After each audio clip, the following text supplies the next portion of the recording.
Hi all, I'm Dawn Stein, a member of the Creepster family, and you are listening to A Paranormal Chicks.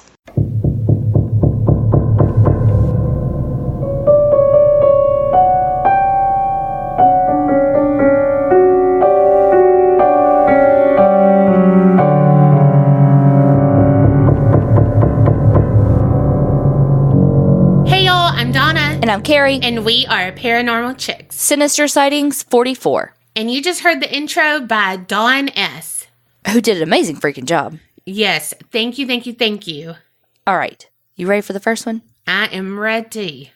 These are my favorite. Creepy stories my kids have told me. Oh, yeah. I was listening the other day to the episode about reincarnation, and it brought back some odd memories that my son, who is now 7, would tell me about. When he was about 4 years old, he would tell me about his other mommy and daddy he had before me. He said they died in a fire, and he was in his crib, and he crawled out, and I found him in the road. What? He also told me about his brother Jonathan, who was with him being chased in the woods by a man, and Jonathan was shot and killed because he tried to save my now son. Oh my gosh. I'm not sure if this was just a story his little brain made up, but IDK.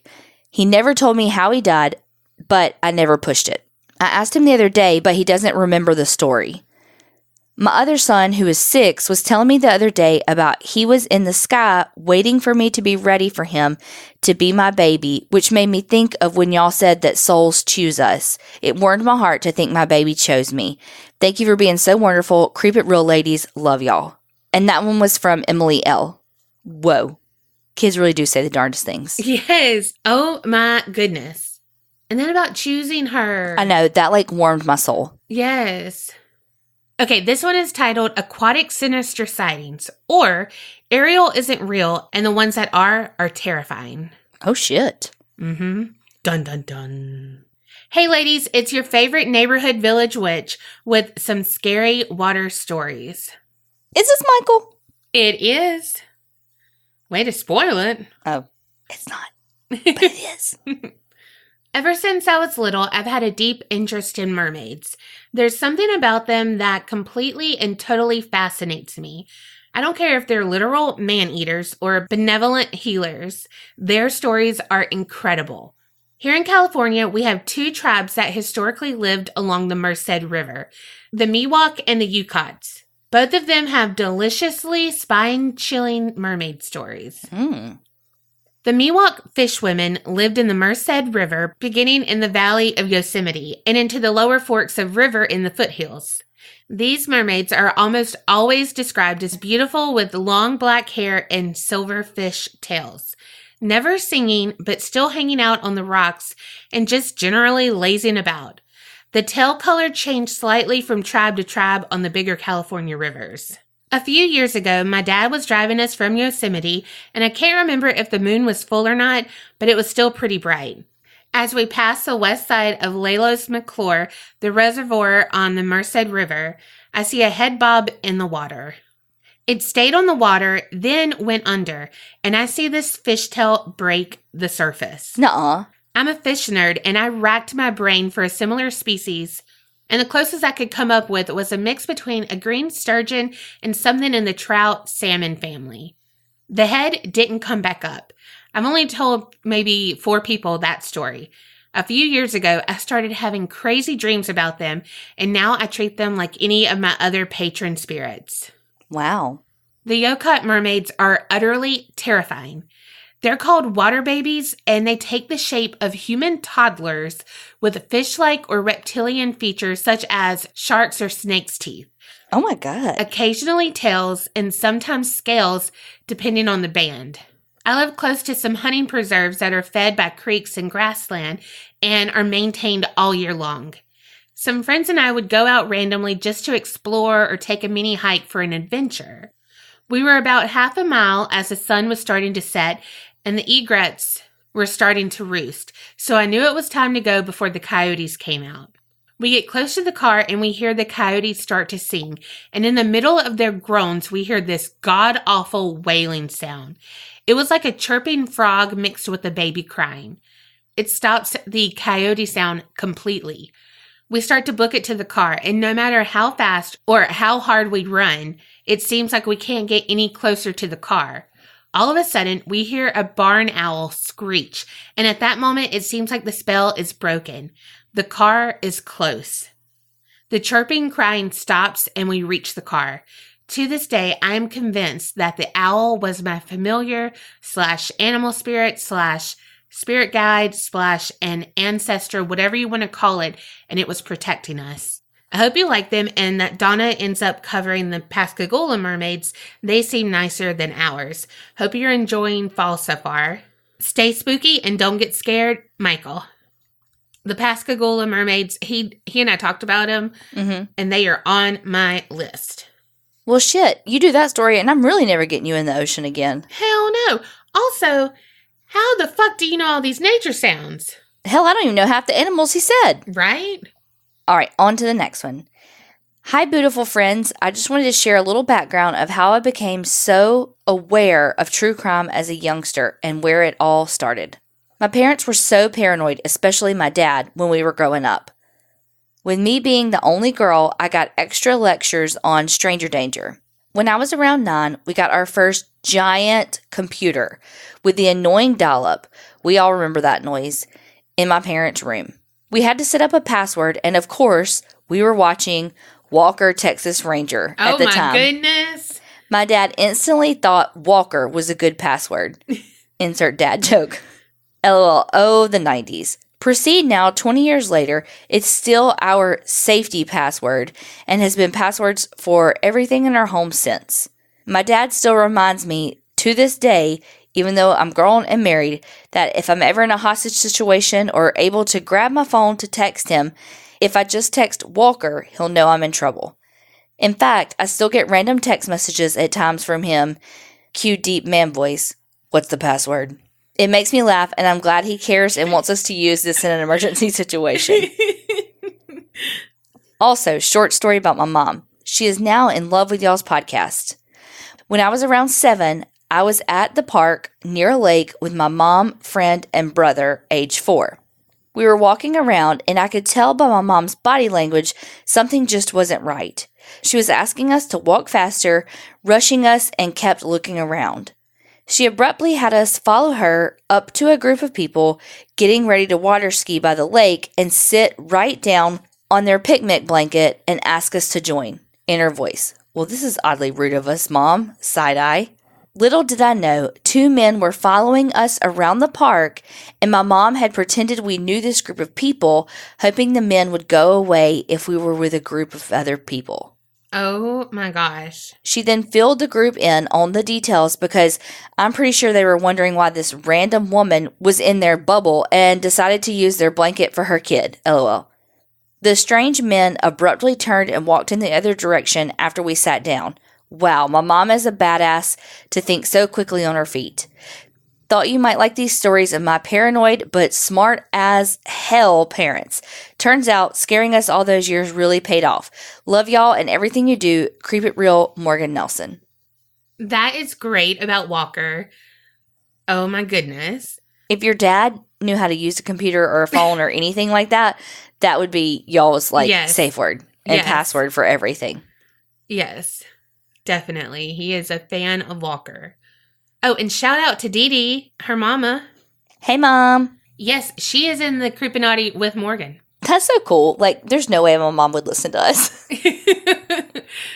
My mama would. Your mama would, well. She'd be our third person. She would be, in here, or she'd be like, Donna, can you pull up that podcast thing for me to watch? Yeah, that's exactly what she would do. Mm-hmm. Okay.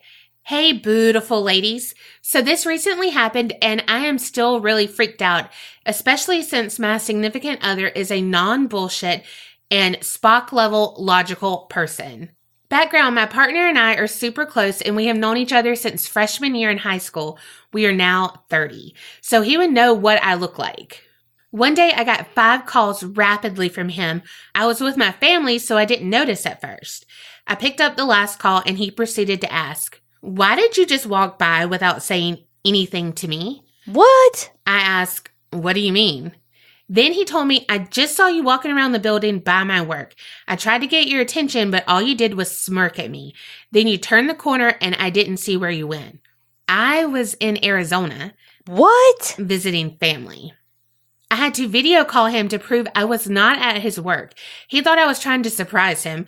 I normally do that if I go out of town without him, but not this time. So my doppelganger is out there trying to steal my man. Send help.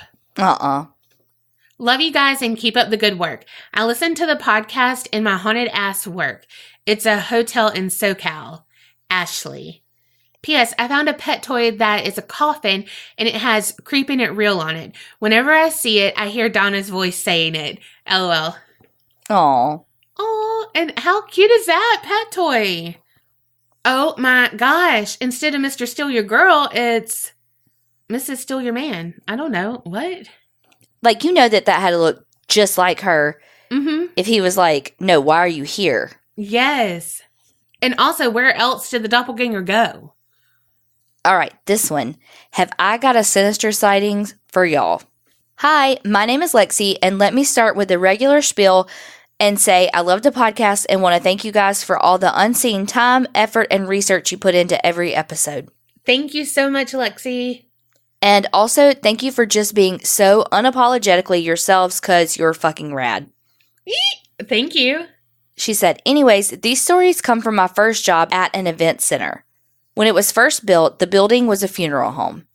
Even currently, you can go down into the basement and crawl through the tunnels that connected the funeral home to the morgue across the street.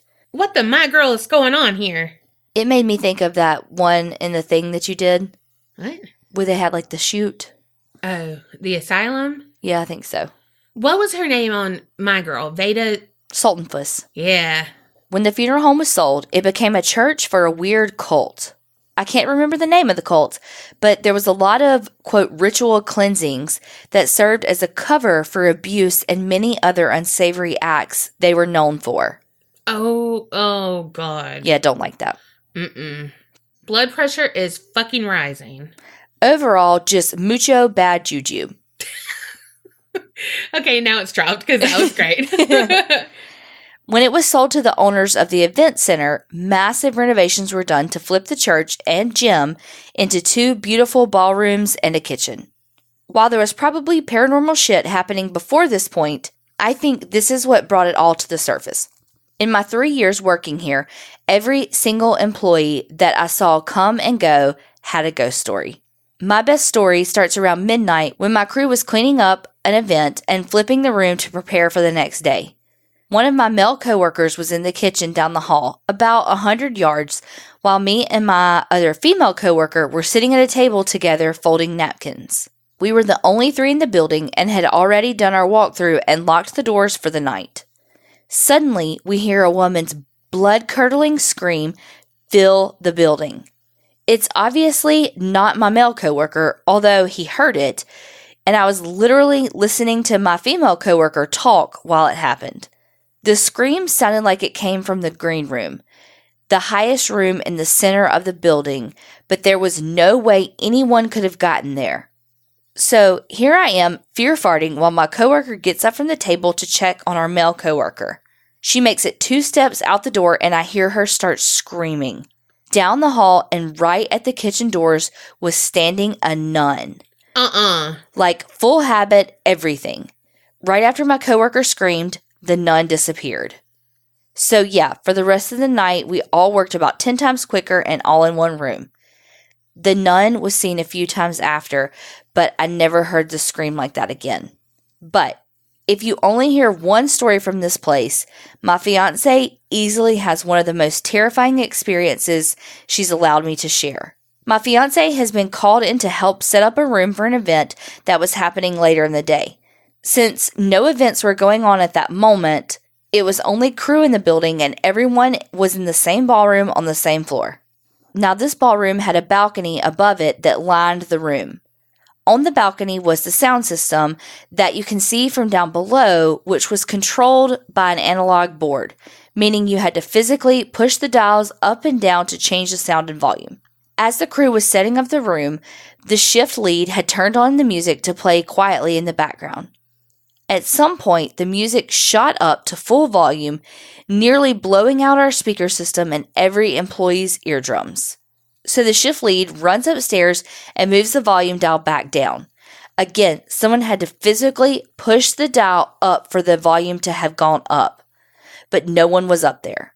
So, all right, weird, but weird shit happens every day in this place, so no one really reacts. The shift lead returns to the main floor and the crew continues to about their work until it happened a second time. Shift lead runs back up and turns the volume down. At this point, everyone is a little more on edge and continue about their work once more until it happened a third time. This time, the shift lead runs upstairs, turns the volume off, and stands there with his hands up while the crew watches. Slowly but surely, the dial begins to creep up and the volume increases. No. After that, they shut the soundboard off completely. It never happened again, but it was horrifying. All I can think about is, look, Ma, no hands. This doesn't even touch on the fact that we heard growling at night, saw shadows, and constantly felt unseen presences. It was seriously so common and normal that by the end of my time there, it was just a normal day to have a paranormal experience.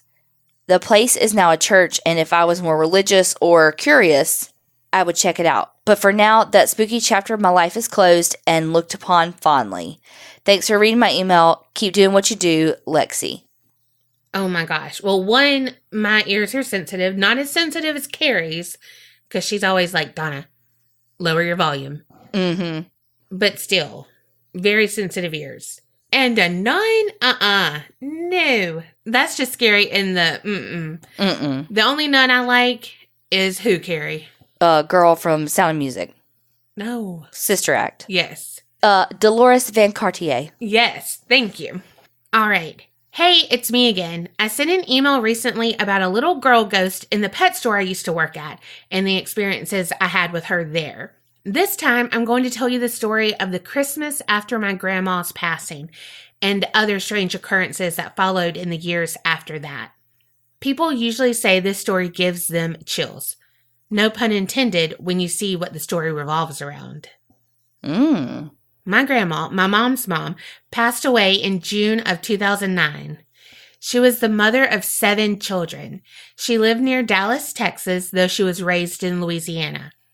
Everyone called her Dolly, and she was known for her natural cotton white hair that she always had. She sounds lovely. She watched me and many of my other cousins on my mom's side when we were younger. We have many memories of running around our grandparents' backyard, especially during the summer. The family really revolved around her back then. She became extremely sick in 2008 and in 2009 when I was 13 and 14. It took a huge toll on my mom, the oldest of the 7, and her siblings. Before she passed away, she told my mom and her sisters that when she passed away, she would send snow on Christmas to show them that she was all right. Wow. Her favorite holiday was Christmas, and she loved snow.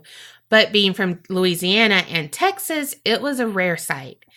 In my life, I can't recall having ever seen snow on Christmas here until that year. Oh. It snowed that Christmas, and not just a little snow, but enough snow to stick for a couple of days. I have pictures of me out in the snow playing and building snowmen. My mom and her sisters freaked out.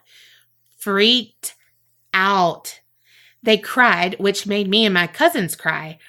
And maybe it was a coincidence, but something in me is so sure that my grandma sent us that snow on Christmas. Aww. When I mention this story to people who lived in the area that winter, they gasp and say they remember the snow too, and the story gives them chills. Still, no pun intended. Years after that, I had issues with anxiety, depression, and OCD. Things were really hard. Most of my dreams were nightmares. Then my grandma came to me in one of my dreams. She was in the hospital the way I remembered her before she passed, and she appeared to be lifeless. But then she opened her eyes, blinked, and looked around, and smiled at me and my family. Everyone around us seemed to freeze suddenly in my dream. I was confused and asked her, "But aren't you sick? Why are you so happy?" And she told me that she wasn't sick anymore, that she was better. Writing this now makes me begin to tear up. We spoke for a while, and before my dream ended, she looked me in the eyes and told me everything will be okay. And then I woke up. Not long after that, I started seeing doctors for my mental illnesses and got on medication, and my life turned around completely. More recently, I had another dream where my grandma appeared before me. We were at my grandparents' house celebrating my grandma's birthday, which coincidentally was coming up at the time. I was sitting on the floor in front of her as she opened presents. Then everyone froze again, and she began to talk directly to me. She asked me to go and visit her grave with my mom on Mother's Day, and I told her I would. Mother's Day was coming up in 2 months or so at the time. Then I woke up. It turns out, which I was unaware of at the time of my dream, that my older sister was coming to visit from California around Mother's Day as well. I told my mom about the dream, and my mom said that my sister had also mentioned wanting to visit Grandma's grave on Mother's Day as well. My sister was going through some things at the time, though, and issues arose, and we never went on Mother's Day. I hope that my grandma understood. I'm sure she did. Another event that happened was not my own experience, but my cousin and my aunt's. My cousin was young at the time, young enough that she could not even reach the things on the sink. She came out of the bathroom one day, and my aunt went in after her. She saw that the soap was pulled to the edge of the counter, and this was something that my grandma had a habit of doing, and this was shortly after her passing. And so she asked my cousin if she had pulled the soap forward, even though she knew that my cousin couldn't reach it. My cousin told her no, and my aunt pushes the soap back. It happened a couple more times, I believe. Eventually, it stopped happening, but my aunt is sure that it was my grandma's spirit. Oh, and I should also mention that when I woke up from my first dream, I had the feeling of someone sitting on my bed and then standing up. I've had that feeling before and assumed it was just my mind playing tricks on me, but it was so obvious that time that I found it strange. Anyway, thank you for everything you two do. I listen to your podcast sneakily in my office while I work. Kay. Oh my God. Well, those were heartwarming. All of the freaking stories were so good. Yes, as always, like Carrie says, y'all never disappoint. These are my favorite episodes. Me too. Just because it's like, whoa. I mean, we can research all of this stuff, but it's like, this literally happened to y'all. Mm-hmm. And it just connects us closer to y'all too. And like, I think it was last week that several people had wrote in and said like they weren't going to write in, but then they heard so many stories that were kind of similar and stuff like that. And so they decided to write in. And it's like, yeah, because again, it brings us all together. And it's like, oh, you're not alone if you're having these. Or if you thought, oh, it was my grandma's spirit, but I'm just being silly. But then you're like listening to these and you're like, oh, wait, no, it really could be. Yeah, it's just reassuring that you are having these special moments or these really creepy moments and that you're not quote unquote crazy. And hey, we are here to listen. So you want to tell your story? We will listen. We believe you. Absolutely. Thank y'all so much for sending your stories in. If you have some that you want to send in, send them to aparanormalchicks@gmail.com. And remember, Creep it real and don't get scared.